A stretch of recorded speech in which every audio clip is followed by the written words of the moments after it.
RBI holds the rate at 6.5%। कौन सा rate RBI ने सेम रखा है? 6.5% रखा है। Now this 6.5% is not important, लेकिन याद हो जाए तो कर लो, ये हर दूसरे महीने चेंज हो जाएगा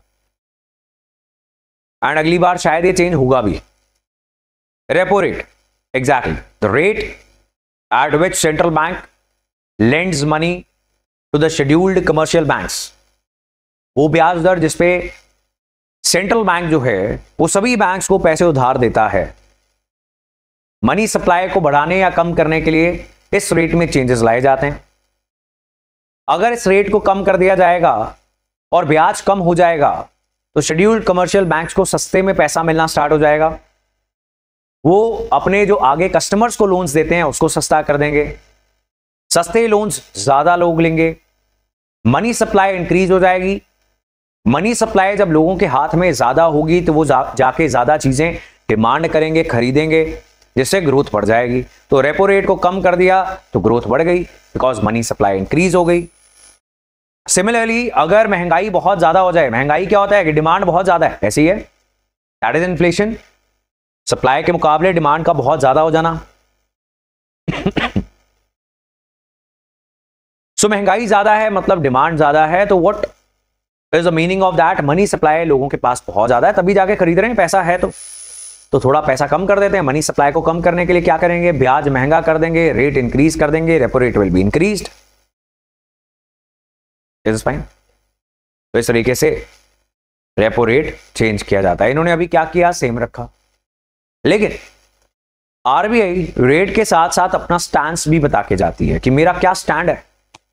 इसको बोलते हैं स्टैंस। हॉकिश, हॉक पता है आपको क्या होता है? क्या होता है?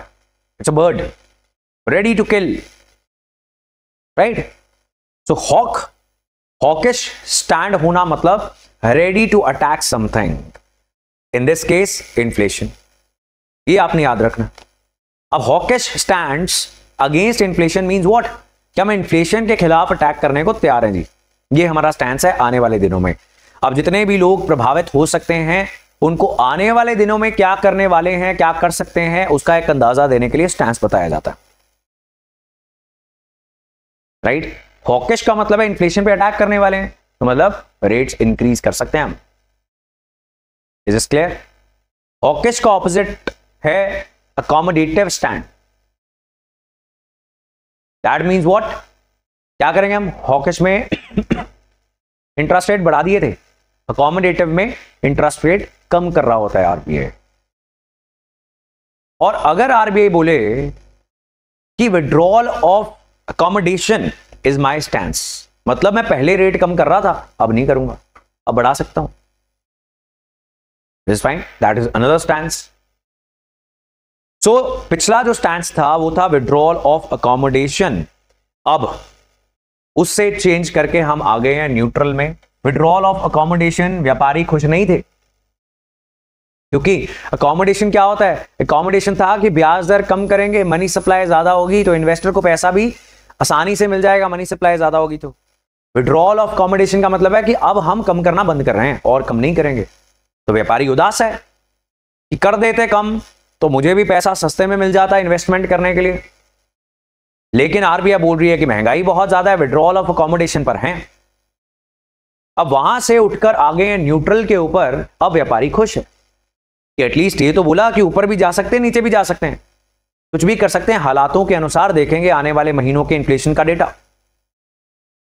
Is this fine? These are the hawkish, accommodative, withdrawal of accommodation and neutral stance. Hope this is clear.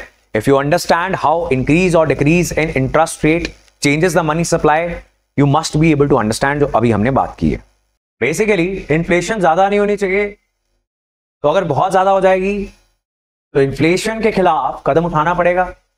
RBI ये बता के जाएगी जब भी प्रेस कॉन्फ्रेंस होएगी कि आज जो है, आज हमारी जो ब्याज दर है इतनी रखेंगे, बट हमारा स्टैंस इज हॉकिश। तो हमारी नजर पूरी पूरी बनी हुई है इन्फ्लेशन के ऊपर। ये थोड़ी सी बढ़े सही या फिर कम ना हो, तो हमें इंटरेस्ट रेट बढ़ाने पड़ेंगे, बिकॉज हॉकिश स्टैंस में इन्फ्लेशन के खिलाफ we are going to work. ठीक है जी, we will increase the interest rates because we need to tackle the inflation. That is hawkish. Opposite मैंने क्या बताया आपको, अकोमोडेटिव। अकोमोडेट करना किसी को क्या होता है कि मान लेना बात, और वो कब होगा, इन्फ्लेशन कम है तो अकोमोडेशन के चलते टेंशन नहीं है, इन्फ्लेशन कम है, रेट बढ़ा देते हैं, सरकार रेट कम कर देते हैं ताकि मनी सप्लाई बढ़ जाए। यही करेंगे ना।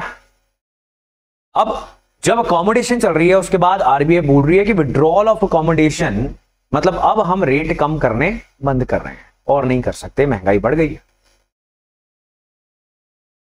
It's fine. और मनी सप्लाई जब जब बढ़ती है तो कस्टमर के हाथ में भी पैसा आसानी से आएगा, लेकिन इन्वेस्टर को भी तो लोन आसानी से मिलेंगे।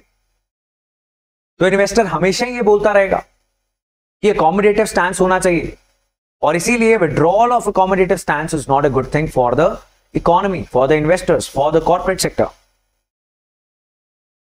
It's fine. So we were at withdrawal of accommodation, यहां पे लिखा हुआ है, समझाया नहीं हुआ। The change of the policy stands from withdrawal of accommodation to neutral। देखो कोट अन कोट में लिखा हुआ है, पूरा स्टैंस का नाम है withdrawal of accommodation। सिर्फ accommodation is a different thing, withdrawal of accommodation is a different thing। वहां से हम न्यूट्रल की ओर आ गए।